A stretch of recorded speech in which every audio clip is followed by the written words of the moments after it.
কোপার্নিকান revolution. আজকে এইটা নিয়ে আলোচনা করব। কোপার্নিকান রিভলিউশন কি, দর্শনে কান্ট কিভাবে কোপার্নিকান রিভলিউশন ঘটিয়েছিলেন।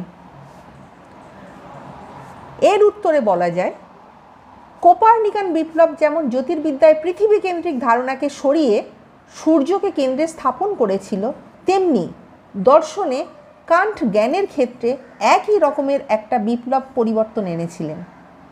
কান্টের আগে মনে করা হতো জ্ঞান বস্তু জগতের বৈশিষ্ট্য এবং মন সেই জ্ঞানকে নিষ্ক্রিয়ভাবে গ্রহণ করে।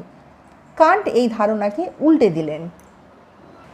কান্টের কোপার্নিকান বিপ্লবের মূল কথা হলো, জ্ঞান বস্তুর উপর নির্ভরশীল নয়, বরং বস্তু আমাদের মনের কাঠামোর উপর নির্ভরশীল। অর্থাৎ আমাদের মনের মধ্যে সব কিছুই থাকে এবং সেই অনুযায়ী আমরা বস্তুটাকে দেখি। আমাদের মন সবসময় সক্রিয় থাকে।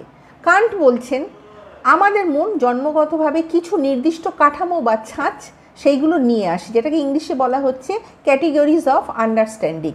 এইগুলো তার মনের মধ্যে এগুলো থাকে, কিছু ছাঁচ, সেই সব নিয়ম যেগুলো আমাদের মনের মধ্যে আগে থেকেই থাকে।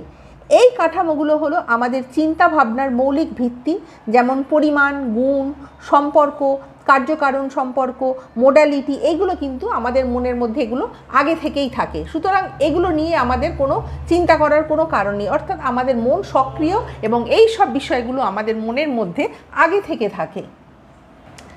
যখন আমরা কোনো বস্তু বা ঘটনাকে অনুভব করি ইন্দ্রিয়ের মাধ্যমে, সেই অনুভূতিগুলো সরাসরি আমাদের মস্তিষ্কে প্রবেশ করে না, বরং আমাদের মন তার ভেতরের জন্মগত কাঠামো ব্যবহার করে সেই অনুভূতিগুলোকে সাজায়, গোছায় এবং অর্থ দেয়, অনেকটা ছাঁচে ঢেলে আকার দেবার মতো। বস্তু যেমন আমরা জানি তেমন হওয়ার কারণ আমাদের মন।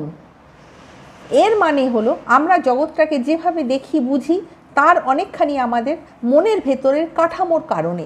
অর্থাৎ আমাদের মনের ভেতরে সেই কাঠামোটা রয়েছে এবং সেই অনুযায়ী আমরা বস্তুকে দেখি।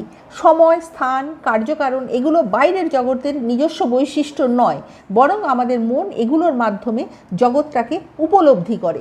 অর্থাৎ জগৎটাকে উপলব্ধি করতে হলে আমাদের মনের মধ্যে যে কতগুলো কার্যকারণ নিয়ম রয়েছে, কাঠামো রয়েছে, সেইগুলোর মধ্য দিয়ে গিয়েই কিন্তু সব কিছু বিচার করে। অর্থাৎ সহজভাবে বলতে গেলে কান্ট বলেছেন, আমরা যেমন চশমা পরি, সেই চশমার কাঁচের রং যেমন, আমরা জগৎটাকে সেইভাবেই দেখি। অর্থাৎ আমাদের দেখা জগৎটাকে প্রভাবিত করে, সেই রং অনুযায়ী আমরা তাকে দেখে থাকি। তেমনি আমাদের মনের ভেতরের কাঠামো